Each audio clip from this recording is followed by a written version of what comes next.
বলে মনে হয়েছে। তারা শক্তিশালী কতটা কি না, অর্গানাইজেশন ইত্যাদি অনেক প্রশ্ন আছে, তাদের রাজনীতি নিয়েও আমাদের অনেক প্রশ্ন আছে, কিন্তু তারা তাদের ভোট দিয়েছে। ফলে এক্ষেত্রে এই পুরনো গল্পটা প্লিজ দয়া করে বন্ধ করুন। রাম বাম ইত্যাদি না বলে আমি আপনাকে অঙ্ক করেই দেখালাম 49 থেকে 42 কি করে টিএমসি। এই ইলেকশনের আগে বিমান বসু নিজেই বলেছেন বামেদের ভোট বামেতেই থাকবে।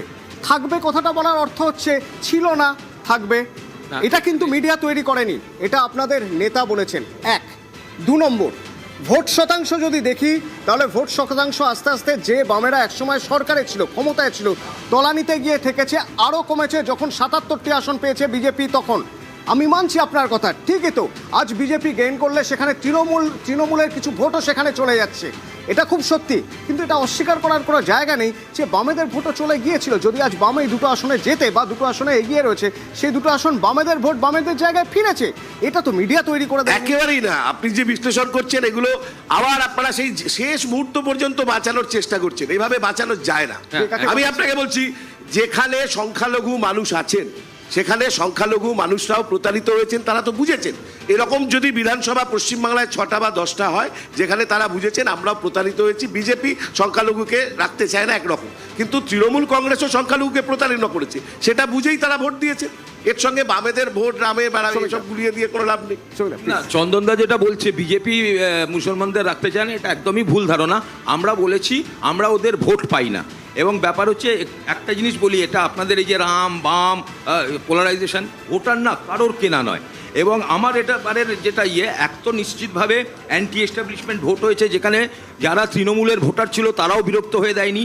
দ্বিতীয়ত, এতদিন পর্যন্ত মুসলিম সম্প্রদায়কে যে জুজু দেখিয়ে আসা হয়েছে যে বিজেপি এলে ওদের নাকি শেষ করে দেবে, এ করে দেবে, আজকে আসাম বলুন, উত্তরপ্রদেশ দেখে প্রচুর ওদের যারা রয়েছেন মুসলমান নেতা বলুন বা ধর্মগুরু রয়েছে, তারা পর্যন্ত প্রকাশ্যে বলেছে না আমাদেরকে ভুল বোঝানো হয়েছিল।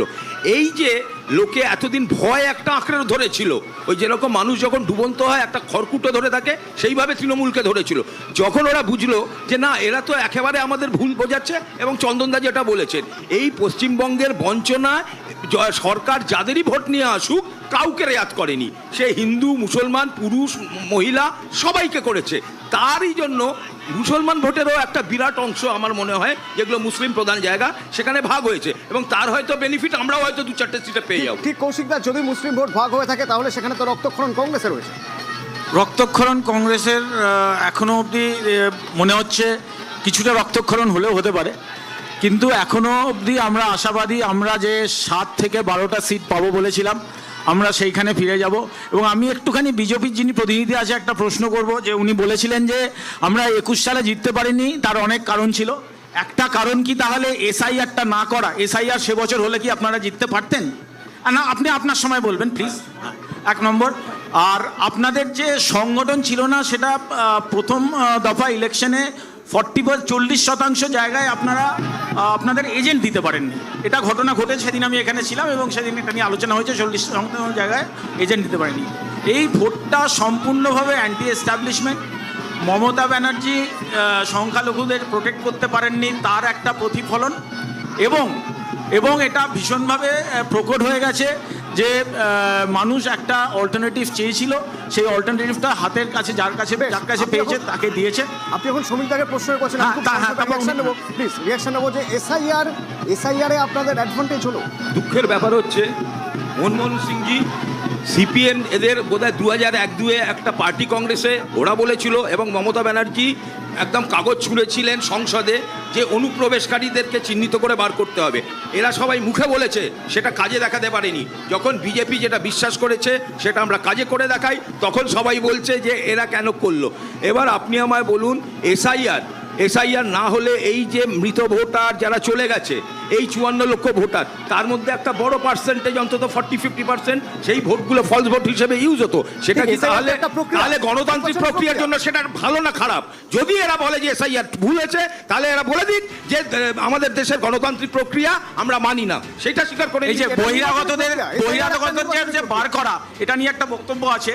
ইউপিএর সময় 88,000 বাংলাদেশি নাগরিককে চিহ্নিত করে বাংলাদেশে পাঠানো হয়েছিল যদি বহিরাগত থেকে থাকে। আর এনডিএর সময় 2800 লোককে মাত্র ফেরত পাঠানো হয়েছে। আরেকটা জিনিস, অমিত শাহ নিজে আসামে বলেছেন 10 বছরে আমরা বহিরাগত চিহ্নিত করতে পারিনি, আমাদের দয়া করে আরো 5 বছর সময় দিন, আমরা করবো। সুতরাং বহিরাগত একটা মিথ, মানুষ হয়তো সেটা বিশ্বাস করেছে। আপনারা তিনজনেই বলেছেন অ্যান্টি এস্টাবলিশমেন্টের ভোট হয়েছে, তিনজনেই বলেছেন, আমাকে তো রিয়াকশন নিতেই হবে। প্রদীপ্ত, না, অ্যান্টি এস্টাবলিশমেন্টের ভোট হয়েছে কি হয়নি সেই কথাটা জানার আগে আমি আবারও আমার প্রথম কথায় ফিরছি। ইতিমধ্যে মমতা বন্দ্যোপাধ্যায় আমাদের সকলের দিদি কি বার্তা দিয়েছেন সেটাও তোমরা দেখিয়ে দিয়েছো। আমাদের স্বাভাবিক প্রশ্ন হচ্ছে যে কেন এই স্লো কাউন্টিং প্রসেস এবং কল্যাণীতে 7টা ইভিএমের সিরিয়াল মিলছে না, এই জায়গাগুলোর প্রশ্ন তোলার উত্তর কিন্তু আমরা খুঁজে পাচ্ছি না কোথাও।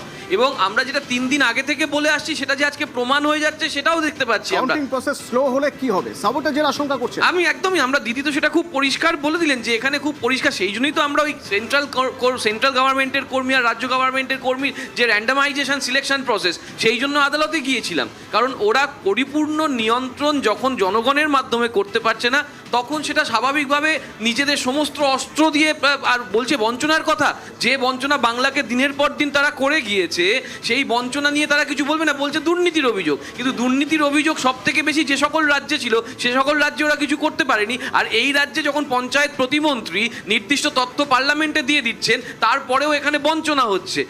প্রথমে বললো যে আমরা পঞ্চদশ অর্থ কমিশনের টাকা আটকাবো, তারপরে বললো মাথার টাকা আটকাবে, ছাদের টাকা আটকাবে। এই আলোচনা চলতে থাকবে, বিজেপি করেছে। বিতর্ক, কথার পিঠে কথা চলবে, বিশ্লেষণ চলবে। বিরতির পর সঙ্গে থাকুন।